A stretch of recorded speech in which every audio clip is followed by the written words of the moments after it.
ไปดิลองเสร็จ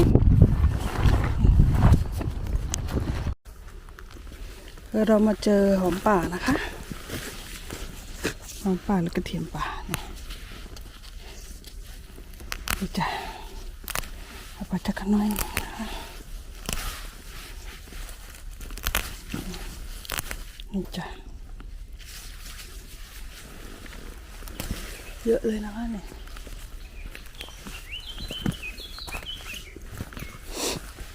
เอาไปจักหน่อย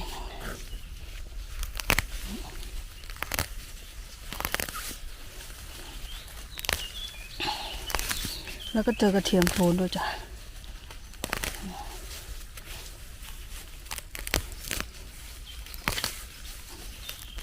นี่จ้ะ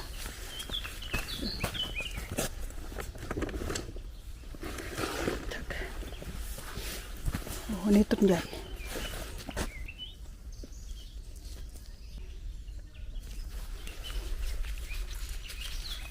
นี่จ้ะ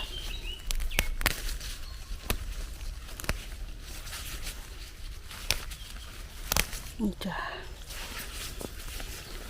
โอ้ยโทษค่ะไม่เอาล่างมันไปนะคะมันจะได้ออกเองนะคะให้เรากินปีหน้านะคะ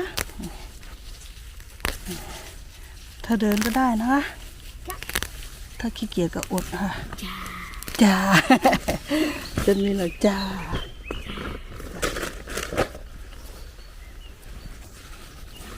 จ้านะจะแมงกลัวแมงมุมนะไม่กล้าเด็กให้ยายฮะมาพอจ้ะฮะยะแต่ฝุ่นเลยเขาอยากลองที่นี่บนนี่ก็ทุกที่นี่มาดูให้แทนส์กันเขาอยากเก็บมันเขาอยากลองEller vad ska komma ut? Ska komma ut här då? Nej, det är det inte. Har nu din pjäs. Hur mycket pjäs? Pjäs. Pjäs. Nu blir pjäs några. Pläck. Pjäs. Det jag ger en. Det ska vara pjäs. Så ska vi gå. Nej, det min. Kaj lå. Ikke så. Hårdt. Lille låg av den.เปิดให้ยายหน่อยค่ะหันไปทางเดียวกันนี่ลูกติดก็ได้อันนี้หอมมันประกาศมากเลยเนี่ยไม่รู้ว่ามันเป็นอะไรเนี่ยตั้งเด็ดไปสักต้นเลยหอมมันประกาศกบนั่นแหละมันน่าจะกินได้นะหอมเหมือนประกาศนะคะดอกแอปเปิลสวยมากค่ะสวยมากเลยอ่ะสวยมากๆเลยค่ะ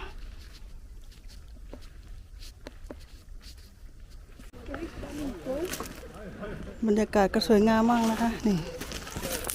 ยายกับเทนรีฟ่ะเขาพายเรือกันยายหายเทนรีฟ่ะดีว่าเอวลิดฉันเล่นตลอดบรรยากาศสวยงามจ้ะถ่ายบรรยากาศให้ดูไปเราจะขึ้นไปข้างบนนี้นะคะตรงนี้กันสูงมากนะคะนี่เขาถามว่าถ้าเกิดเขาเดินอย่างนี้จะเป็นยังไง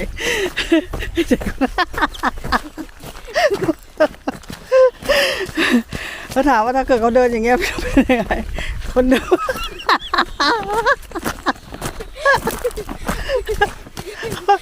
โคตรตลกขอบคุณค่าก่อนคุณจ้าเดี๋ยวเก็บกระเทียมนิดนึงจ้ะดูไว้ด้านในอีกกันนู้น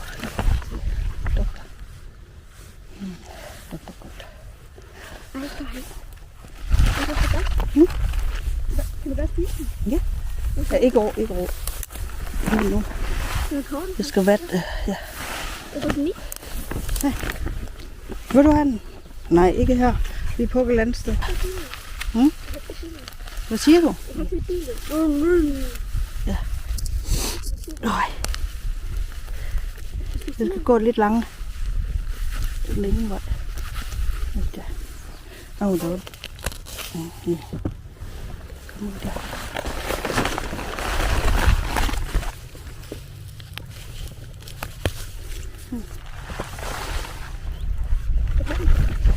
Ja, det kan du godt. Kan du?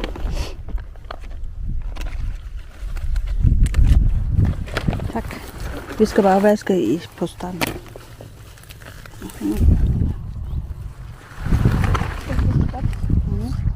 Det er lidt som porter.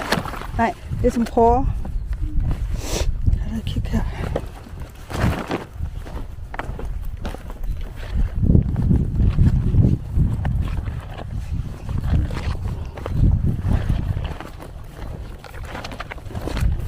Ja? Ja, tak.มาลงตรงนี้สักก็ดีdu skulle have kommet ned den her vej. Der er mange. Tรงนี้เยอะค่ะ Der er mange her.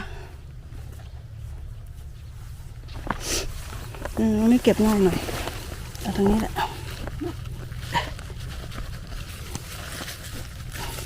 เอาที่มันดึงขึ้นอันนี้มันต้องเอาไปด้วยนะหัวอย่าตามมากนะคะอันนี้ต้องกินทั้งหัวจ้ะ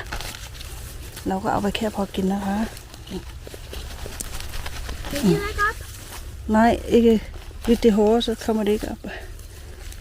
Ja.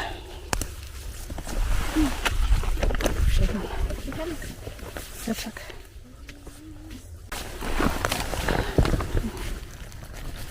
Jo. ไม่ขึ้นหัวขึ้นตามมาด้วยนี่ค่ะ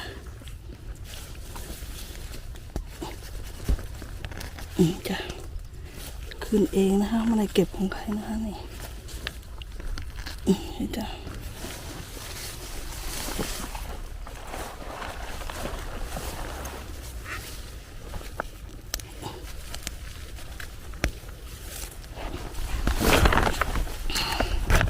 มองหาไปนู่นวิเศษแม่เอาอีก5 ต้นพอละบางต้นก็หลุดมาด้วยบางต้นก็ไม่หลุดนะจ๊ะ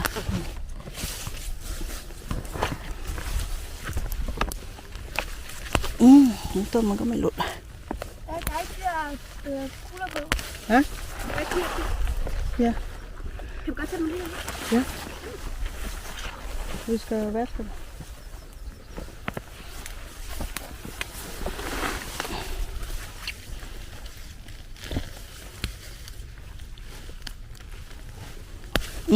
ไม่ขึ้น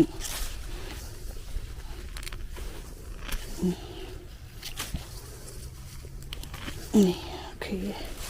ไม่ขึ้น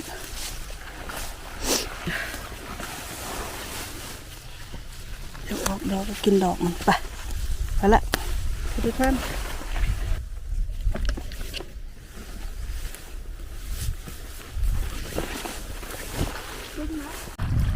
ล้างน้ำก่อนเอาดินออก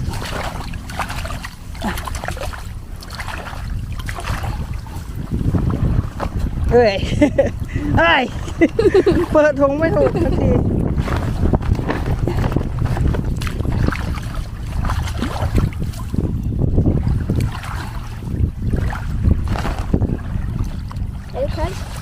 ดูลิดริงสมอง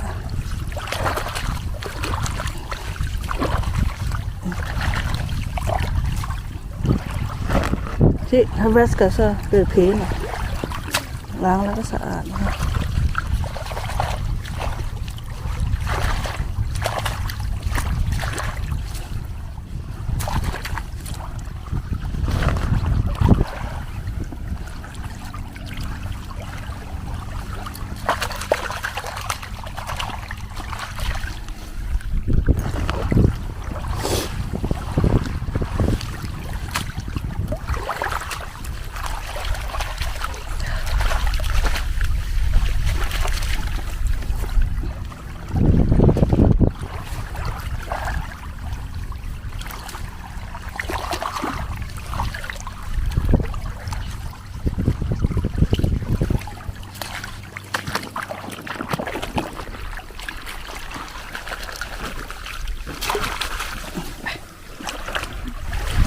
เห็นแล้วก็อ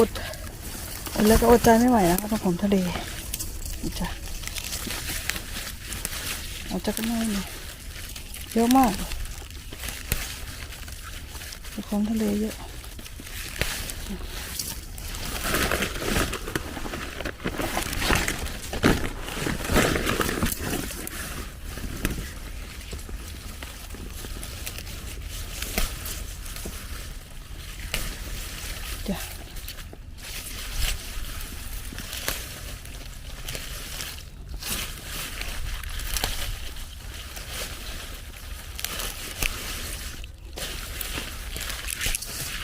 นี่จ้ะ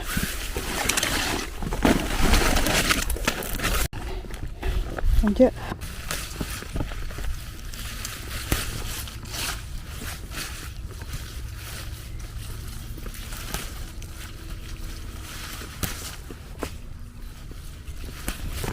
นี่ตัดก็จะไปโดนอันอื่นนะไม่ถนัดเอาไว้ตัดนั่นดีกว่านี่จ้ะ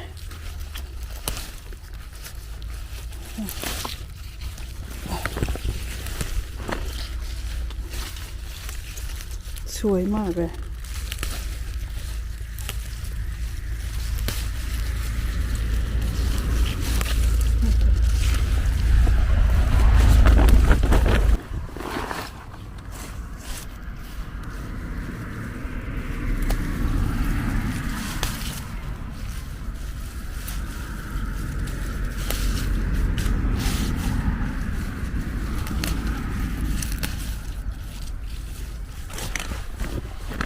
โอเคกองระนิดนะคะสวยเลือกได้ค่ะสวยๆนี่เลือกได้สวยจ้ะ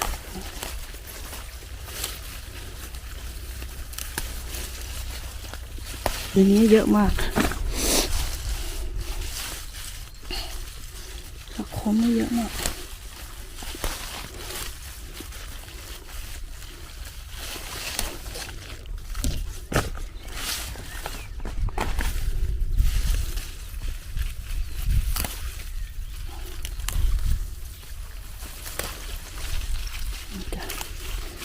สวยเลือกได้นะคะ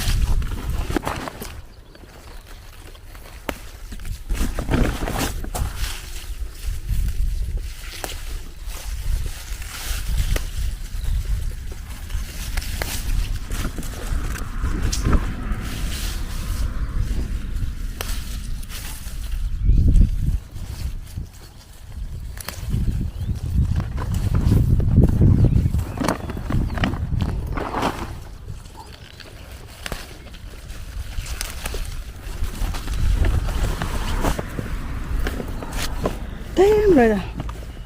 ผักขม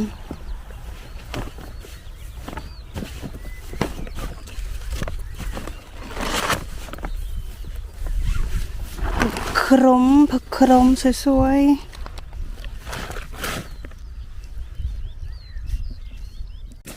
เจอแล้วนะคะเราจะเหยียบวันนั้นลูกเจอแล้วนะคะนี่ค่ะแต่ว่าวันนี้ไม่ลืมมีดนะคะวันนี้เอามีดมาด้วยเราก็จะเอาแค่ใบเดียวนะคะนี่เอาใบนี้ใบเดียวเก็บอันนั้นไม่เอาลูกอันนี้ปล่อยมันนะคะให้มันโตเอาพวกคุณน่ะจะไหนโอเคก็ปูกนิ้วไว้เดี๋ยวอันนี้ก็เอาแค่2 อันนี้นะคะโอเคค่ะอันนี้ไม่ลืมมีดนะคะเจอแล้วค่ะจ้ะเราค่อยมาตัดตรงนี้ไปดูตรงอื่นก่อนจ้ะคนไหนก็ไม่ต้องก็มีคนมาตัดอยู่เหมือนกันนะแต่หนึ่งมีคนมาตัดอยู่เหมือนกันเราเอานี่นะเขาตัดไปแล้วนี่แมวกันตัดเอาให้มันแตกอีกนะเอาเยอะเหรอคะก็เก็บพอประมาณ